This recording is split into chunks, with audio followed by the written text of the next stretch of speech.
नमस्कार दोस्तों, स्वागत है आपका अपने YouTube चैनल में। राजस्थान की राजनीति में बड़ा बदलाव, 13 नई लोकसभा सीटें बनाने का सरकार ने दिया प्रस्ताव। जी हाँ दोस्तों, प्रधानमंत्री की आर्थिक सलाहकार परिषद यानी EACPM की परिसीमन पर तैयार स्टडी रिपोर्ट में राज्य की लोकसभा सीटों की संख्या अब 25 से बढ़ाकर 38 करने की तैयारी कर दी है। जी हाँ दोस्तों, राजस्थान में 13 लोकसभा सीटें बढ़ने को लेकर कवायद सरकार ने तेज कर दिया है। हालांकि यह केवल एक अध्ययन रिपोर्ट है, अंतिम निर्णय परिसीमन आयोग करेगा, इसलिए फिलहाल इसे लागू नहीं माना जाएगा। लेकिन आपको बता दें कि राजस्थान में लोकसभा की सीट लगभग 48 होने जा रही है। 7 लोकसभा सीटों के बांटने के प्रस्ताव की बात करें तो जयपुर में को 3 हिस्सों में बांटने का प्रस्ताव दिया गया है। जयपुर ग्रामीण 3 हिस्सों में विभाजन होगा। इसके अलावा जोधपुर भी 3 हिस्सों में विभाजन होगा। सीकर में 3 हिस्सों में विभाजन होगा। उदयपुर 3 हिस्सों में विभाजन होगा। बांसवाड़ा 3 हिस्सों में विभाजन होगा, जबकि चूरू को 2 हिस्सों में बांटकर एक नई सीट बनाने का प्रस्ताव रखा गया है। वहीं राजस्थान में 18 लोकसभा सीटों को यथावत रखते हुए उसकी सीमाओं में कोई बदलाव नहीं करने की सिफारिश की गई है। राजनीतिक समीकरण की बात करें तो आने वाले दिनों में राजनीतिक समीकरण भी राजस्थान में बदल सकते हैं।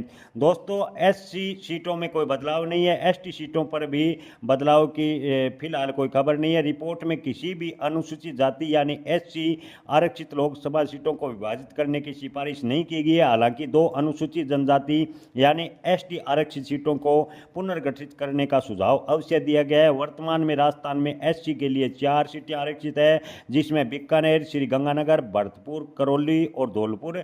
ST के लिए 3 सीटें वर्तमान में आरक्षित है, जिसमें उदयपुर, बांसवाड़ा, डूंगरपुर और दौसा। परिसीमन के बाद आरक्षित सीटों की संख्या में थोड़ा बहुत बदलाव आने का अनुमान कुछ एक विशेषज्ञ लगा रहे हैं। हर लोकसभा सीट के लिए तय स्पष्ट मापदंड। रिपोर्ट में कहा गया है कि लोकसभा क्षेत्र में पुनर्गठन के कई मानकों का उल्लेखन किया जाएगा। सभी सीटों में आबादी का अनुपात लगभग एक समान रखा जाएगा। क्षेत्रफल का संतुलन बनाकर सीट का विभाजन किया जाएगा। किसी विधानसभा क्षेत्र या तहसील को 2 अलग अलग हिस्सों में नहीं बांटा जाए। एक लोकसभा क्षेत्र में संबंधित उपखंड, तहसील और विधानसभा क्षेत्र को पूर्ण रूप से शामिल करने का प्रयास किया जाएगा।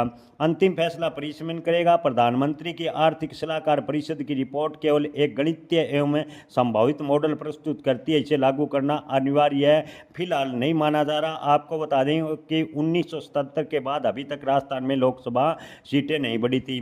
राजस्थान में वर्ष 1977 में लोकसभा सीटों की संख्या 23 से बढ़ाकर 25 की गई थी। इसके बाद अब तक सीटों की संख्या में कोई बदलाव नहीं हुआ। 2001 की बात करें तो 2001 में 84वें संविधान संशोधन के तहत देश भर में लोकसभा सीटों की संख्या को 2026 तक फ्रीज कर दिया गया था। यानी 2001 से 2026 तक लोकसभा की सीटें नहीं बढ़ाई जाएगी। इसको लेकर संविधान में संशोधन किया गया था। इस कारण आपको बता दें कि 2008 में हुए परिसीमन के दौरान सीटों की संख्या में बदलाव नहीं हुआ। अब 2026 के बाद संभावित परिसीमन को लेकर रिपोर्ट भविष्य की नई राजनीति की तस्वीर की संकेत दे रही है। यानी राजस्थान सहित देश भर में आपको बता दें कि लोकसभा की सीटों में अच्छा खासा बदलाव होने जा रहा है। जैसे ही कोई रिपोर्ट आएगी आपको अवगत जरूर कराएंगे। धन्यवाद।